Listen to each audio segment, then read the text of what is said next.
დღეს მივიღეთ გაცილებით მახინჯის სისტემა, ვიდრე შეიძლება 2012 წლამდე პერიოდში იყო. ამის შესახებ რადიო თავისუფლებასთან შინაგან საქმეთა სამინისტროს განსაკუთრებულ დავალებათა დეპარტამენტის ყოფილი მაღალჩინოსანი ირაკლი შაიშმელაშვილი საუბრობს. ის ინტერვიუში ამბობს, რომ ჯერ კიდევ შარშან ფიქრობდა სამსახურიდან წასვლაზე.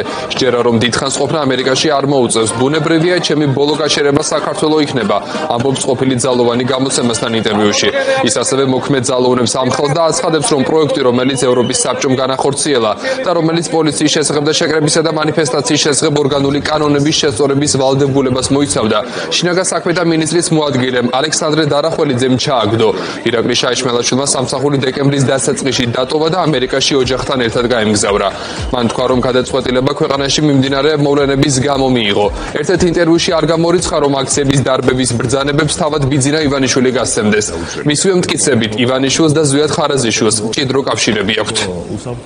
ძალიან კაფიო არის დღევანდელი ხელისუფლების პოლიტიკური კურსი, საით არის მიმართული. ეს არის ჩრდილოეთისკენ, დასავლეთში მიღებული განათლება დღეს უკვე ამათვის არის პრობლემა. ჩვენთან საქართველოა ძმაო. არ ვიცი, ვერასდროს ვერ წარმოვიდგენდი შინაგან საქმეთა სამინისტროს თანამშრომელი ქუჩურათო დაიწყებდა საუბარს. თვითონ შიდა სამზარეულოში, ასე ვთქვათ, ძალიან ასე ვთქვათ, უკვე მომატებულად და აგრესიულად ხდება დასავლეთის მიმართ ზიზღის და აგრესიის გამოვლინება. ერევნებში, კაბინეტებში, შეხვედრებზე, სადაც დახურული შეხვედრები არის, საუბრობენ ამას ძალიან ხიად.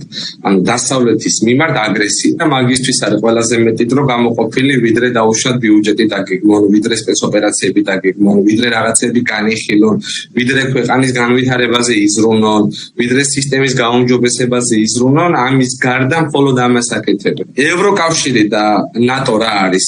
ნატო ვიღაცას გონია, ნატოში თუ გავწევრიანდებით, ჩვენ უნდა ყავდეს მაგარი ტანკები და თვითმფრინავები. სისულე ნატოში პირველი რაც არის ინდიკატორი, ეს არის მოწესრიგებული სასამართლოს სისტემა. ეს არის ადამიანის ფუნდამენტური უფლებები.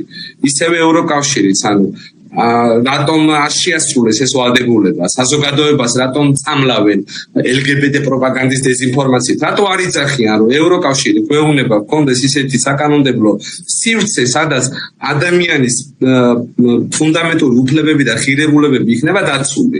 ეს მათ არ აწყობთ. ამიტომ შესაბამისად დღეს ევროკავშირი ამათვის არის უფრო მეტად ჩარჩოები და მარწუხები, ვიდრე შესაძლებლობა. ჩვენთვის ევროკავშირი არის შესაძლებლობა. ამათვის არის მარწუხები. ეს სხვაობა არის. აქეთ მდგომ საზოგადოებასა და დღევანდელი არსებულ ხელისუფლებას შორის და მე იმედი მაქვს, რომ ამას ძალოვან სტრუქტურაში მომუშავე თანამშრომლები გაიაზრებენ და გაავლებენ პარალელს სადგას სახელმწიფო, იმიტომ რომ ამ დეზინფორმაციით და ეს დეზინფორმაციის უკან ხო ზოგადად ეს ჰიბრიდული ომის შემადგენელი ნაწილია დეზინფორმაცია და ჰიბრიდული ომს ვინც აწარმოებს, ცხადზე არის, ხო? რუსეთი აწარმოებს, იმიტომ რომ რუსეთს აგრესია აღარ ჭირდება, ასე ვთქვათ, იმდენად აქვს ეს მოპოვებული უპირატესობა დღესდღეობით საქართველოში და ძალოვანი სტრუქტურის თანამშრომლები უნდა გაიაზრონ.